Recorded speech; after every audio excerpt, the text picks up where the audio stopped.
open this. Cool.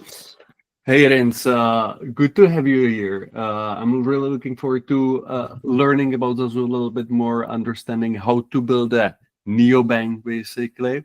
And just from the beginning, if you could give me like a little introduction about yourself and a little intro about Zazu. What are you doing? Of course. Yes, no, a bit by myself. I'm Rich Jacobs, originally Dutch, but have moved around quite a bit. Um, been in the European fintech space for over a decade now, mostly with Solarisbank, right? Banking as a service, starting out in Germany, but growing across the European continent.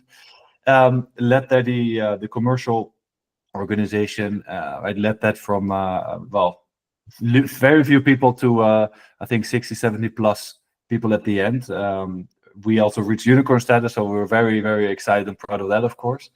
And at some point said, look, what can we do with the knowledge that we have gathered with some of the old colleagues, and then realized, well, if we want to get back to that feeling of impact, feeling of making a difference on the daily basis that we felt in the early days of Solaris, we probably have to move out of the European fintech space where lots of things have been taken care of, and it's mostly about optimizing small things here and there.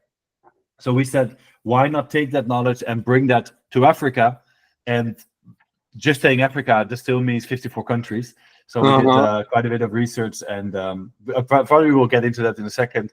But then we decided, well, let us build out an SME neobank, or more like a finance hub for SMEs, right? The typical forgotten industry in the banking space. So that's what Zazu is going to be offering, right? Really focusing on how can those SMEs and freelancers get a better experience and more support from their banking environment. So that's Zazu. Nice. So you already have been successful building one startup. So I hope you will follow with Zazu building a second successful startup. You already touched upon it really nicely. So the first question that comes to my mind is like, why have you came up with Zazu? What was the challenge or the opportunity that you saw? Yeah. At the end of the day, in Africa, it all boils down to the fact that business banking just still sucks, right? It still sucks for a lot of these players. And when you look at some of the bigger banks, and actually you see very similar traits in Europe 10, 15 years ago compared to what you're seeing now in Africa. Big banks still being quite arrogant, right? Monopolistic in some ways, to say, look, we know it all, we own the whole market. But what you can see if you really go into and dig a bit into this, that the experience that these banks are offering is like from the 1920s, right? Like it's absolutely horrible experiences. And SMEs nowadays just expect a bit more whether they're using Slack or Notion or Monday.com. These are all tools that are sexy and easy to use, intuitive, but banking has been stuck in that 90s flow for a long time. And that is where what we realized is, well, on top of that, you have a lot of SMEs in Africa that don't have a PhD in finance, right? These business owners might often not fully always understand what does it mean how can I improve my cash flow? What does it mean to improve my team experience for card management or expense management?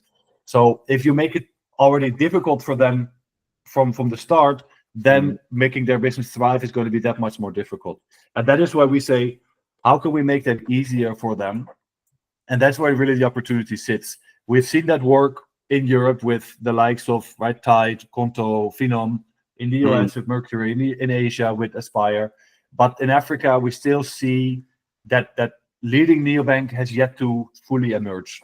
Yes, and I think we actually see this a lot of big trends. A lot of companies are still focusing on Africa and to put the food there, to improve the banking scene there. So you already probably were in the similar space because you were with Solaris. You were exploring what are the next markets, I guess, right? Or what were the steps prior? You said, hey, Africa is the destination we want to go. We see the niche there, the problem. What research have you done? How did you do it? Yeah, so first we did more macroeconomic research to understand, well, based on the different fintech model that we know, which one makes most sense. And of course, on the other axis, we looked at the geographies and based on the regulatory appetite of the market. And at the end of the day, what we focused on especially was three topics. It was regulators' appetite for innovation and willingness to challenge the status quo of the current environment. The second topic for us was the amount of new SMEs and or freelancers created and are active in the industry or in the market. And the third one was the digital readiness or digital savviness of those SMEs, or the fact that they're focusing more on service-oriented businesses. Yeah. And throughout all of that, we then figured out what market made most sense. And then on that basis, you can very quickly then realize what business model works best for us. We for a while looked at, well, is there anything around BaaS that we can do at banking as a service? Is it more payments? Is it more lending? Is it more banking in deposit taking? And we settled on indeed building out that full neobank, as we have seen first winners on the lending side, on the payment side. And again, here you can draw quite some nice parallels with Europe, where the early winners in the European fintech space were also POS providers, payment providers, to some degree, some lenders and adjacent banking businesses. Only slightly later, the second wave, you got really the neobanks that went a step deeper into that value chain of the banking. And that's what we're trying to unlock in Africa right now with Zazu. Beautiful. This is one of the topics that I want to discuss a little bit deeper, but so I will get back to it actually. But there is a founder right now. He's thinking about, hey, I actually have this idea. I feel the need. I see the niche. I see the problem that I can solve. What would be the one advice you would give him in terms of like validating the niche or the idea, what he should or she should do before getting the millions from investors?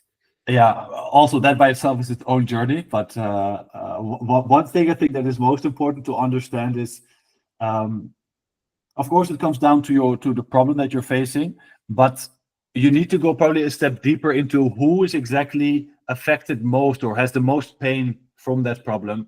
And there you need to go very much into what we call micro segments, right? To really hone into a set of customers. And that could be taxi drivers, right? Gig workers. That could be graphic designers. That could be e-commerce shop owners. So what we did there is to say, why don't we just take 30 Uber drivers, right? And just go into 10 different Ubers and just speak with them and understand what are their problems. Work with different e-commerce companies and figure it out. And then bring them all in their own WhatsApp community, maybe a bigger word, but like a WhatsApp group, and just chat with them and have dedicated demos for their problems and see which of these models or features are resonating the most, right? And through that, you can very quickly test which of these micro segments I should work with first and really get those first 20, 30, 50 companies on the system just to get that first activity going, right? You don't want to go out with a big bang, 1 million on your billboards and your social media campaigns. You want to be very surgical in how you are tackling these first customers. And I would say Jack Dorsey said that at some point very nice, and that's a quote that I often use, like, make every detail perfect and limit the number of details to perfect, right? To really hone in on a few pain points and get those correct and interact with the customer on that, right? So let them challenge your beliefs, or don't hold on too much to certain assumptions that you have made on your research, because if there's no willingness to pay, then there's no real pain point that needs solving. At the end of the day, that's what matters, I guess, the most. Right. Business is about making money at the end of the day. But yes, if we make a really nice impact, that's nice. That's a great benefit. But yes, as you're saying, one thing that we touched upon here is okay. So we've got the idea. We understand who is our target audience. We have done a little validation, and we know, okay, this is what we want to do. We see the opportunity. Next step is, okay, so what is the model that we are going to operate, and for example, we've got, as far as I know, probably will tell me a little bit more about this, is that I can apply for a banking license, I can be EMI, I can be payment institution, or I can go as a banking as a service. What would be the, what are the differences, or what are the different options that I can start with, and what are pros and cons to some? Well, right, with my background in banking as a service, of course, I'm going to tell you, go with a banking as a service player. But also, in all honesty, being a banking as a service player in the past, we also understand the headaches and complexity that come with a license, right? It brings certain amount of flexibility in compliance, in risk management, but it also brings a lot of overhead and headache, as I mentioned. So you need to figure out for yourself as a company, where's the value that you are adding into that whole flow of banking value chain. And for us, that was very clearly on the experience side, the front end, the business flows, how are all these things connecting with each other. And I wouldn't say that core banking systems or compliance is an afterthought, but that is where you can more easily plug into existing systems that are working, that are established, that the regulator is familiar with, instead of trying to innovate on that with limited capital, right? And that is where you are dabbling then very quickly into risk and fraud management. And there, if you don't have the experience, or you don't have the systems and the capital to fully manage that yourself, then you are very quickly in very murky waters. So we said, we know we want to operate in the experience side of things. So for us, outsourcing the license and the regulatory side, if you will, made a lot of sense. And that will change again once you start having 100,000, 200,000 businesses, and you want to marginally improve the revenue margin you get from them and get more ownership. Then a license might make sense. But in the beginning, when you want to impress that customer with your product, you don't want to be directed or by being distracted from dealing with all the regulatory components that you need to think through and build out and test through yourself. So I would say quicker go-to-market is definitely the BaaS route, or partner with a bank. That might also not be a BaaS per se. Then you might have some more technical hurdles to overcome. But this is, and it's probably more cost efficient, right? You don't need regulatory capital. You have much fewer systems that need to be tested and need to be dealt with also the authorities and the payment associations and everybody else. So that was for us quite a clear and obvious choice. Interesting. So that kind of actually sounds like clear path. Okay, so I need to validate the business idea actually that with the lowest amount of cost. So that sounds like banking as a service. The next step, if we are validated, then it sounds like you would go to get your own license, and not banking right now, but just the EMI license, and scale up and get the extra margin. And then probably either stay with EMI or go to the bank and start providing.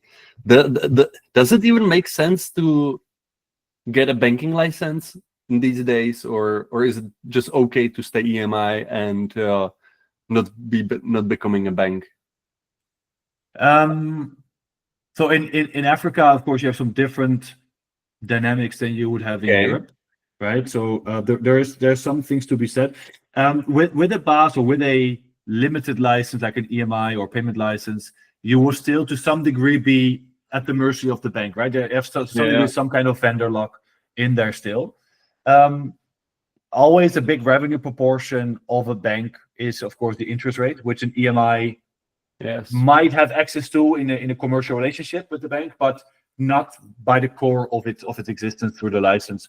So it's a conversation that you need to have on the revenue model that you're foreseeing. Are you going to play more on the interest rate side and work on savings? Are you going to work more on payment volume and want to get a share of that?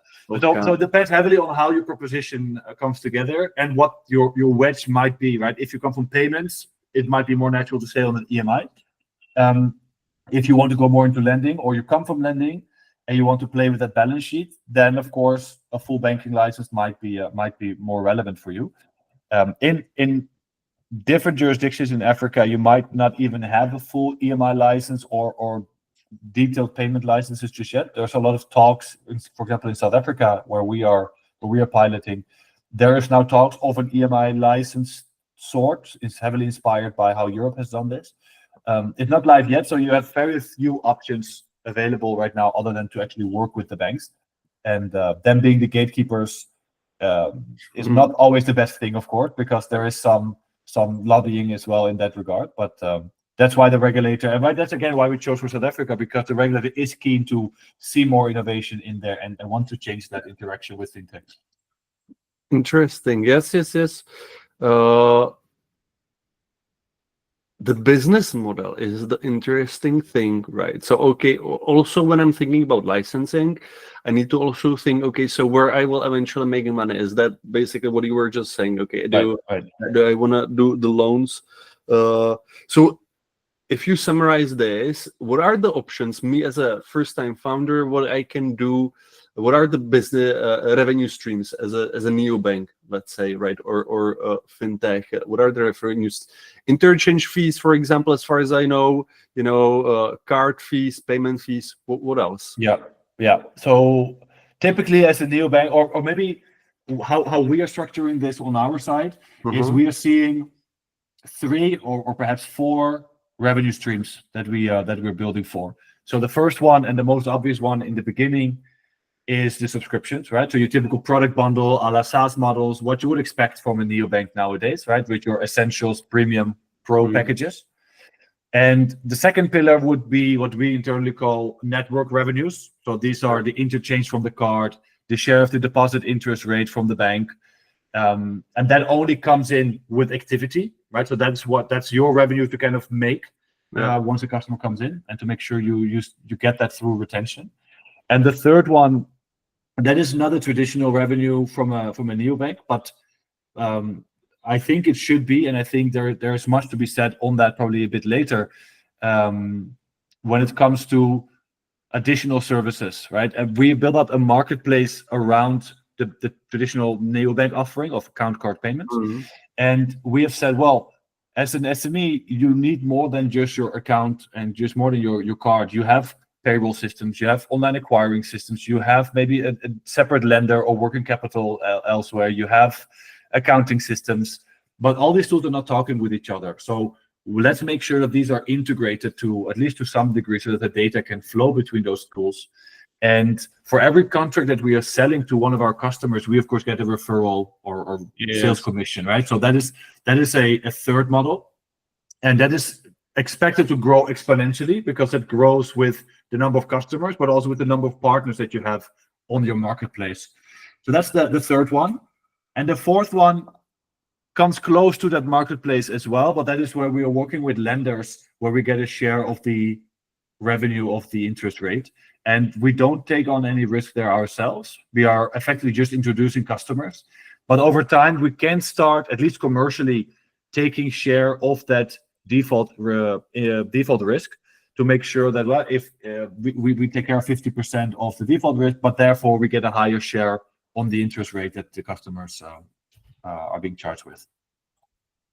So these are the 4 pillars that you typically would see in and around neobanking. Some models go further with that, and again, depending on where you come from or what your wedge is, but some company will say, well, my product is generally accessible for free, but I'm going to charge you X% or X absolute number for each transaction that you're making on the system, or for each team member that you're adding, giving access to the system. We don't think that way. We rather see it to be as transparent with the pricing as possible. And that's a big problem that the big banks have had, with opaque fees and massive lists of fees, so that you don't really know what you're paying for. That's what we want to keep simple in the beginning, for sure. Definitely. Especially, we see that the neobanks, the biggest game changer at the beginning, what people saw was the basically ease of use and the transparency in the costs. You knew how much, right now you know how much you're paying for one transfer or for the exchange, etc. So that's nice. And so maybe a quick funny thing, right? So we were looking at the pricing research in South Africa, and we realized that many of these banks have like 6, 7, 8 pages of different price points, and it ranges everything from if your balance is this amount, then you pay that. Or if you want to get SMS notifications, then you pay extra. Or if you want to get an account statement, you pay a couple cents more. Right? And it all looks like it's just a silly small fee of a couple cents. But before you know it, that's €2, that's €3. And then all of a sudden you are on par with a normal subscription for things that shouldn't cost really anything. An account statement. I mean, what are we talking about, right? But that's what customers are used to, or not even really see as what they're being charged with until at least that's what we are looking to make more transparent, also by bringing out price comparison portals or price comparison tools rather, to make sure that people understand and get educated on, hey, my bank says that my account is for free, but at the end of the day I might pay €5 and all the other fees that come in there. This is one of the great growth hacks strategies, by the way, which I learned from other businesses, is that, okay, you got one business, right, but you are educating on other problems, like the price comparison, right? So some kind of SEO or marketing. That's one of the things that we can discuss also, how to get the customers. Question about this business model, a lot of what we saw at the beginning was like, okay, number of users, number of new registered customers and all that stuff. So there is a lot of upfront costs, but the revenue usually comes later, right? So how you should, or how do you see this? And like, okay, so first I want to get as many customers as possible, or you're like, okay, hey, let's get customers, let's get revenue straight from the beginning. Like how to find the balance versus charging customers and getting them as many as possible. Yeah, no, I don't believe at all in the freemium model. Maybe on the retail side that works, but what we have seen in our time in the fintech world is that what you do with the freemium model, well, you have to look at it from also a different context, because back in the day, especially pre-2021, a lot of the investors were looking at top line revenue growth and customer growth majority, right? So that has changed heavily. But I would say that's actually changed for the better, in that now it's more about true entrepreneurship, just about rather than creating virality and creating customers. I think there's something to be said for making sure that every customer that feels a pain point is being solved and they're actually getting value from that service that you're offering, there should be a willingness to pay, right? On the SME market, on the business side, it's a bit easier. There's typically a higher willingness to pay than on the retail side. But the freemium model often really corrupts your customer base, because they drag with a lot of costs in your system, right? And a lot of these customers become inactive customers. So you sit there with an inactive account, an inactive card, where you might still get charged on a monthly basis from your suppliers, but you're not getting any revenue out of their activity. And that is a big problem. So you might shout from the roof like, oh yes, we have 1 million customers. But how many customers do you really have, right? Like you might only have like 10,000 paying customers. So what are we really comparing? And then your costs kind of grow out of proportion, leading to more investment rounds to keep that sustaining. You need bigger promises to your investors. So you kind of keep fueling that fire with this poisonous cycle.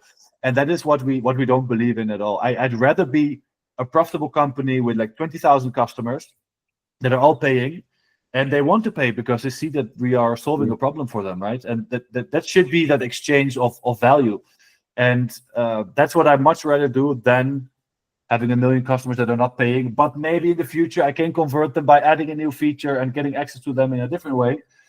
That's nice. That could be a way to convince some investors. But we believe in true entrepreneurship, which means sustainable business, right? Yes. Having unit economics that work. So that's what I very much believe in. Makes sense. So we know the niche right now, we know the revenue model, we know the license, what we are gonna have. Also the technology, we spoke a little bit about technology infrastructure. That's something I think that it's clear that we've got these different because then when we decide on the license, then basically if we are doing the banking as a service, we already get the technology, if I'm not mistaken. And if we are going for of course in Africa it's a little bit different, so maybe if I'm going, I will still talk about the EMI license. If we are going for the electronic money institution, then I can choose between building the infrastructure myself and outsourcing it to somebody else.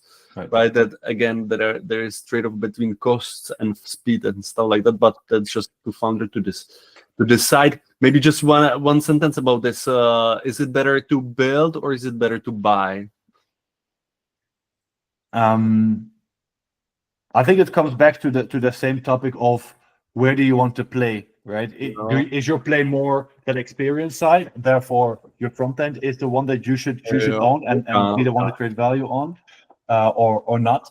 I do think generally it makes more sense to partner wherever you can. At least in the beginning, just to understand what some of these tools are popular or what the customers are keen to use. And if you see that something, for example, a specific integration is very popular, you could then say, well, either we go and have a deeper integration with that company, or we get rid of them and do it ourselves with higher margins, right? So that then becomes a safer bet, because then you have tested the market with your customers already, you've tested for that feature already, and then it's an easier investment to make.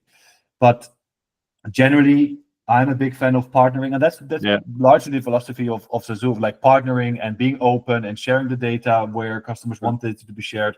That's very much that GDPR mindset of Europe that is slowly creeping into Africa as well, into South Africa with POPIA laws and other similar laws. But it's coming up there as well. Okay, makes sense. So that's clear regarding these building the technology stack basically. And if we have the technology stack right now, one thing that you probably are really focused on is the product, right?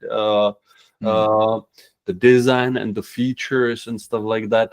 This is one of the topics that we have discussed a lot. Right, what are the must-have features right now? Of course, is it like having a current account? Is it the credit card, making instant payments? What are the must-have features right now to at least have the basic to be the competitive player? And then let's discuss also what are the unique that will the features that will make you unique. I think, well, the must-have, right, there's the obvious of your account and payments, right? That's the obvious one. If you want to become a primary primary bank account or primary finance player for the SME or for that customer, it all starts administratively with an account and some payment options. Not in every country a card is as relevant, right? In some countries, especially in Africa, you have more telco-operated businesses or bank transfers, but that's first and foremost because money needs to flow at the end of the day. I think what becomes more and more expected as well, although you don't see that everywhere just yet, is people need to start moving away from just the static tools, right? And go way beyond that and really make sure that you provide that intelligence to that customer as well. Otherwise, you just become in a similar mindset of the bank, where the bank said, well, here's your account and your card and go have fun and come to us when you need a loan. But they sit on so much data, right? There are so many patterns that they could recognize. There's so many insights that they could share or gather from each of these customers, which they don't, or they don't have the know-how to. And what ends up happening is that you as a user or as an SME need to figure out for yourself, how financially healthy am I really? And that is where you have enough tools available nowadays, especially with AI and everything else, where you can easily give that insight of like, hey, we predict that your cash flow is going to take a dip in the next 4 weeks. Why not take some working capital from one of our partners, right? So helping them get across that understanding. So first of all, make sure that the data is visible. Make sure that they understand what that data means and how to interpret the data.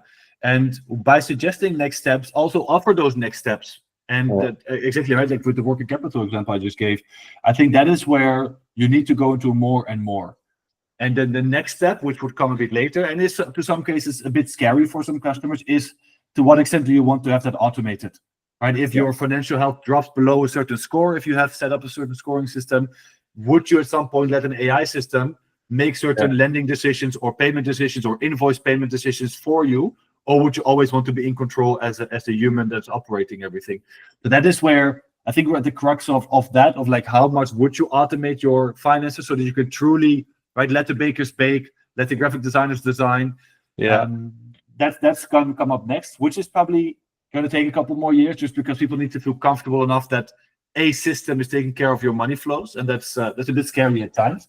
But that's what we hope to get into the systems and into people's minds later down the line. I want it. I need it. I must have it. This is the big thing. Honestly, I'm looking for, right? So I'm educated. I've got a master's degree in economics, so I understand, some things. But still, even number one, I have done these podcasts, many panel discussion, and I always say, I want my bank to make money for me, right? Interest rate of 1%, I don't care about it. It's nothing. I want to get, so I don't want to be entrepreneur. But I don't care about 1%. So even 10%, 12% is something that I will be super happy with. And if there is a machine that I will give it, for example, 10,000 euros, and it will give me 10% interest rate, I'm super happy, right? Maybe I'm running some kind of risk, but yes, then if there is some kind of AI, then it would be perfect. And but the other side of that same coin is, of course, what if there is some risk and the AI system makes a certain mistake? Then who is responsible for that? Is it the company that's offering that AI system, or is it you because you have accepted the terms and conditions? That's where things become sensitive very quickly. If it's just about, I'm going to change your savings account from this bank to the other bank for a higher interest rate, relatively risk-free, right? Okay. But that's easy. But if it comes to investment decisions or making a certain invoice payment because it's about to be overdue, right? So these are other things where mistakes can be made, especially in the early days of AI. But it's nice to hear that you also say, like, hey, look, with your own company, you would want to have certain of these things automated. Maybe not everything, but some of them for sure, to just ease your own life. And then at the end of the week, end of the day, you get a report saying, hey, we actually did this and this and this, like a financial planner, if you will, or a portfolio manager for you that would do. This is, I think, the biggest topics, or one of the biggest topics that I'm hearing from left and right, is the personalization, use of AI of personalization. Exactly. I'm a SME client. I've got, my specific situation. There are probably more people like me, but still, I feel like I need help. So, how do you feel this personalization? Is it just a buzzword because of AI, or is it the real thing, the next big thing, the personalization, or not? Yeah, I think that for sure it is. The reason why I think that for sure it is because all these data points that you as a neobank or fintech are gathering on the inflow payments, the outflow payments, the type of merchants that you're dealing with, where and when you're making card payments. So you have a whole treasury trove of data points. And that makes it much easier to personalize the next steps for that customer, right? So we could easily say, well, we always see that you are, I don't know, going to the supermarket right at 12 o'clock in the afternoon on Fridays. So why not on Thursday go offer them certain discounts, right, to really support that activity, or to steer them in a different direction by optimizing their flows, because maybe on Wednesday they get a certain discount for the products that they normally would buy. Right? So there's all kinds of ways by using pattern recognition in their data flows or in their financial money flows, where you can quite easily start personalizing things, because there's not as much guesswork in there. Whereas with other tech tools, you may have more guesswork because you have more limited data points. Yeah. So that's definitely a big point. And that goes hand in hand with, I think, just offering an account and a card or payment solutions is not enough anymore. Right? That's why I mentioned intelligence earlier, because it's not going to be one size fits all anymore, or like saying like, oh yes, but my account is super digital and it's a sexy design. Design for sure helps, because there's a lot of emotional attachment that you can have from that, but you need to offer something more interactive with that customer other than just a nice digital jacket in there, right? So, and that becomes niche, right? And what I mentioned earlier, with that pain point needs to be truly solved for that customer, and you're not going to solve one big pain point for 20 different segments at the same time, right? You need to be more narrow in what pain point that specifically is for that willingness to pay, and then it circles around again because people start paying for that as well. This is one of the questions I had actually at the beginning. When there was a boom of neobanking, 3-4 years back. Only thing that I felt like it's just the same thing in different code. Different colors. A little bit easier to use the one from another. On the other hand, at the end of the day, it was just the account, credit card, or card, and that was it. Um,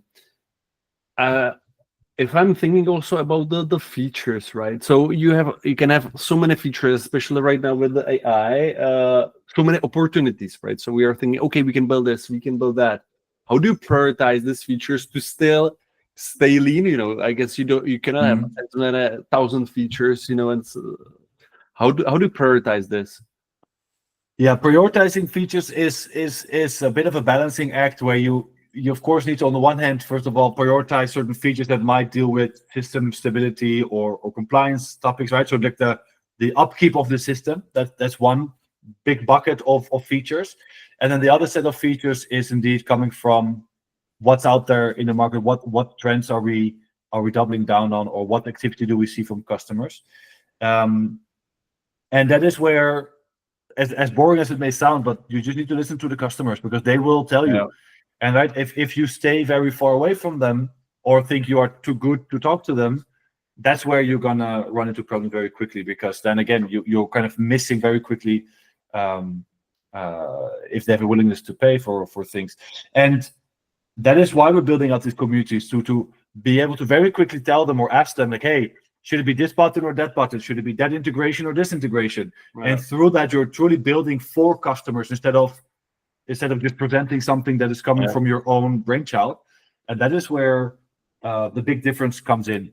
Then you have another aspect of that, which comes from data-based decision-making, right? So you could see certain activities or certain flows that the customers are doing in your system. So you can say, if I implement this feature or that feature, things would become easier for that customer. So that's more like an efficiency feature gain, if you will. That would be the third bucket to look at. So yeah, that's how we look at things. Adjacent to that is of course the product organization that you have in the team, and that is why for us it is important to have people in the organization that don't come from banking or from finance. They come from other industries, because they will look at a banking problem with fresh eyes, with a fresh perspective. So they may say, in e-commerce we would have solved it like this, or in the music industry we would have solved it like that. And that brings in completely different way of looking at the problem solving, and therefore innovation comes in, because you have all these, to some case, clashing ideas, but at least it's a clash that is fueling into a bigger conversation than just assuming, this is how our banks have always done it, let's do it this way. Right, and that's the complacency that you would then end up with. So that's how we look at that. Beginner's mindset, right? Right. They never had the challenge, and they think about something totally out of the box. That's nice. Okay. So now we get into the stage where we have really nice product. We've got UX, we get good features, and now we need to get customers. So what is your playbook to get first customers? What is the steps? Yeah. So it is closely linked, of course, to that research and that product validation in the earlier stage of building those micro segments, those WhatsApp groups, and getting them engaged with you. So what we've been doing is run all these different demos with freelancers, with gig workers, with tech founders, with the same product, but looked at it through a different lens by highlighting other use cases that are relevant for their day-to-day activities. Whether that's an accountant that has read-only access so that they don't have to ask you the question but can figure it out in the system themselves, whether it is an office manager that needs to buy new chairs for the office but doesn't have access to a card. How do you quickly create a virtual card for that person? So these are all the different solutions that we're talking about. So that gives you the first 200, 300, 400 customers, right? So it gets you started. It gets you the systems up and running. So that's the most important piece. And these customers, because they have been so involved and have been part of the decision making, there's a lot of willingness to try and being a champion of your brand at the end. So they will speak with 3, 4, 5 other businesses out of which half would convert into a new customer, right? So through that, you get your champions that are doing a lot of trust building for you in the market. And then you need to, of course, understand, in our case for SMEs, where are these SMEs engaging? Where are they sitting? And in our case, that's of course logically with accountants, with certain law firms, with maybe some business coaches. So we've actually set up a couple different relationships with accounting firms, just to, on the one hand, make the life easier of the accountant because they have access and they have an easier way to understand the transactions with the invoices and everything.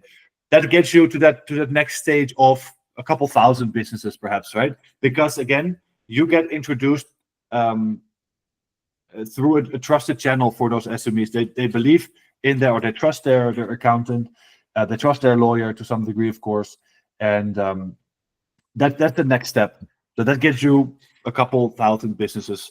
And then at some point, you will have your social media campaigns up and running on the very specific channels. And again, because those micro segments that we talked about earlier, you know what messaging works for them. Yeah. And only when you have those customers up and running and you've tested their retention, right? You can see what their effectivity they have. Are they often using it? Are they generally happy with the proposition? Then you can say, well, let me spend a couple €1,000 on each of these on each of these market segments by different channels and see what sticks. See if there is indeed that retention that I'm seeing for my early customers. Is that actually replicated by adding some marketing dollars on there? If it is, great, and you can dive into that much more deeply with, right, really pushing hard in a marketing campaign. If it isn't, fine. Maybe you've captured everything there is to capture in that market, and it's just not that interesting for them. Discard the rest of that campaign and move on to the next. So keep testing, and then before you know it, you will have a set of micro segments that contain enough customers to either have a profitable business or to continue at least with those customers and add marketing dollars on that. And then once you're then big enough and have been in the market for, let's call it, a year or 2 years, you are known enough in the market, people have seen that you can execute, then you can start talking with the big strategic players, the telcos, the mobility platforms, the insurance companies, and there you start to unlock tens of thousands of businesses because they, of course, sit in these systems. So that is how we look at all of this. We, of course, in the early stages of this, right? And it's a playbook. We've seen that playbook work in other markets. So that's how we believe in this. And you can see a similar model playing out, or have played out in the past, in France with Conto versus Penny Lane, where Conto had a very quickly a dedicated strategic partner where they were able to grow it very quickly. But Penny Lane said, well, we are building specifically that neobank aspect for accountants, and therefore these accountants are pushing hard to get that product out. So they were able to get the same amount of customers that Conto did in a quarter of the time, just because of that trusted network of accountants that were doing the sales job for them. Because it was not only a sales job, it was also the benefit that the accountants saw in this. So they wanted their customers to use it to make their own lives easier. And that is where real value, again, sits in your proposition. So that's how we look at the distribution playbook. Interesting, right? So I was studying a little bit, for example, a Revolut's marketing strategy, and it was more about growth hacking rather traditional ways. Something that you're actually describing, right? Partnering up with the companies, having a local, ambassadors who are trying to get as many customers, etc. Not as much as let's spend millions of dollars on paid ads or buy customers, etc. So that makes sense. That's interesting. If I'm a founder and now I know how to get customer, how to get the revenue, etc. Also, I need to estimate the costs, right? So, how much would you say does it cost to build a neobank? Plus minus. I would say, hey, let's it can be a little bit abstract. Let's say to launch, to get into the first stage, get that 400 customers, Yeah. So, right, generalizing, because there's all kinds of dynamics that might differ in the market, right? In some markets, you have a very strong BaaS play, which is much cheaper, or you can easily connect it to it. In other markets, you maybe don't have a bus, and you need to work with the bank. That takes a bit longer to get things up and running. But I would say, generally speaking, if you own your own front end and your own business flows, you have a very basic, let's call it KYC system, a small team of tech product, KYC operator, maybe a compliance officer if you need to, right, depending a little on everything. I would say you could get away with 500 to 750K. Nice. You could build that in Neobank. Yeah, that was my guess for 500K. But then exactly as you are saying, it's not easy question and definitely not easy answer. For example, if you were going to banking license, right? I posted on LinkedIn and they were like, okay, it's not. My guess was 250K. Then that was 500 when it made a little bit more sense. But then when you're going for a banking license, for example, then it's millions and millions. Only you need to have I think it's 10 or 20 million pounds in your bank account just for the security, right? Right. And you have a couple of dedicated specialists that are known for their banking certificates, risk people, compliance officers, general counsels, and these people don't come cheap either, right? So that comes on top of it that you wouldn't have as much with a traditional startup style. You have many more systems you need to test, much more robustness that you need to build into all of this. So that indeed runs very quickly into the. I think with Solaris, it was in total, I think between 12 and 15 million in the beginning. Solaris came from a very different world, right? Where there was a very different set of investors that looked at this, But coming back on the point of launching a neobank for, let's say, 500, 750K, launching it is one thing, but there's another aspect to this which is equally important to talk about. Is oftentimes you have some form of monthly minimum fees with your core banking system or with your bank or whatnot, right? And that might range from 5K to 30K, depending on who you deal with and what the scope is of your services. But what you want to avoid, right? So if founders shouldn't think, I'm raising 600K, I go live and perfect. Then these monthly fees start kicking in, right? And they very quickly start eating cash. So if you just raise 500, 600, 700K, you're not going to cut it at the end of the day. You can go live, but what do you do after that? You need other cash for that. And an investor would say, well, show us the traction. Yes. And whatever traction means, that's a whole other podcast probably, because it can mean different things. But let's call it 3 to 6 months of being live and seeing that first retention and activity usage. So, and with those data points, you then need to go to the market for a new investment round, which takes 3 to 6 months, right? Ballpark. So you need at least a runway, once you go live, a runway of 6, 9, 12 months to make sure that the new investors are excited enough to go live. And you avoid yourself standing with your back against the wall and having to do a heavily discounted round because you don't get the funds together. So building a neobank is one thing, but then starting to run it enough for your next investment round is another 200-300K. So if you want to be safe, you probably will need to look around the 1 million mark just to have enough breathing room also for your negotiations with investors. So that's another aspect to look at. I did an interview 2-3 years ago with a founder of with one Mito, which was a startup, Spanish startup. Let's call it fintech. It wasn't totally a neobank, and one of the challenges that they had, and eventually had to close the company down, was because they didn't get the funds the next round in time. Right, and it was such an unfortunate situation. They closed the round. They were, I spoke with founder of Twisto, and he said, he built it 100 million or $10 million company eventually. Yes, 10 million, or it was it 100 million, whatever. And he said, hey, after first or second round, it was just about fundraising. It wasn't about building the product marketing strategy. It was just running around, getting more and more funds. And with some of these investors, right, they might know that you are almost in financial distress, and they might say, well, we're going to play the long game, and at some point these guys will become cheaper, Yes. It's a bit of a sneaky move, but some investors play this game because at the end of the day, it's a business transaction where they need to gather as much value as they can for at least money to spend. So that depends on then also at what kind of investor do you find, or do you get for your early stage, and can they double down on you to actually get you enough runway for the second round?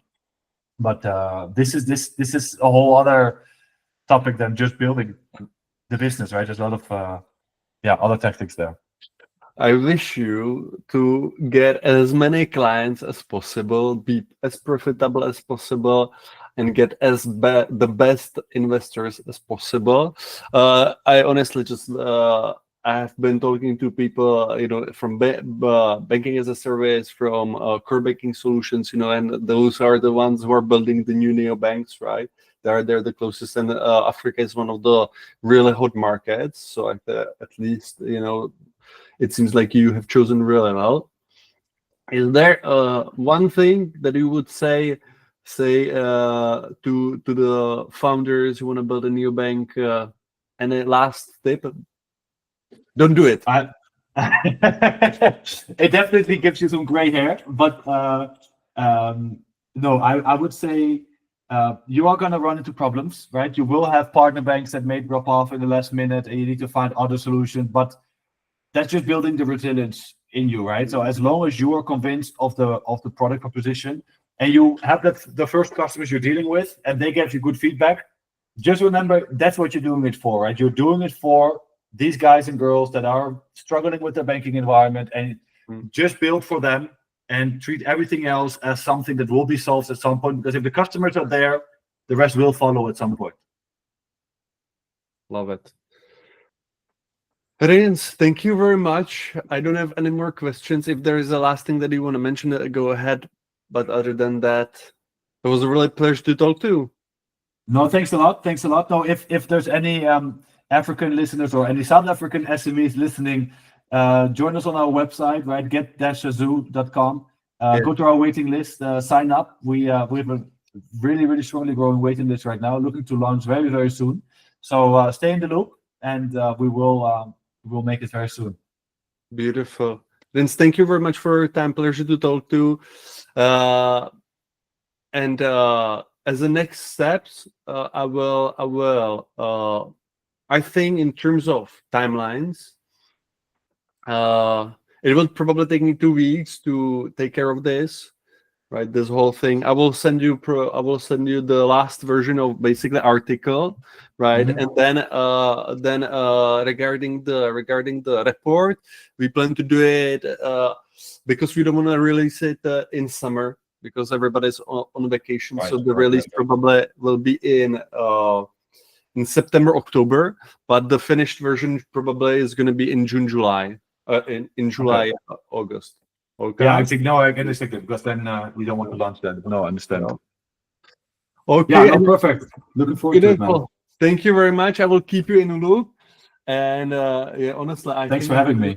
I have learned something new, and now it all makes a little bit more sense. So thank you very much. Nice, that's good to hear. Now, thanks for having us. Happy to tell the story, and looking forward to coming back once we're profitable and see if what I'm telling you actually worked out.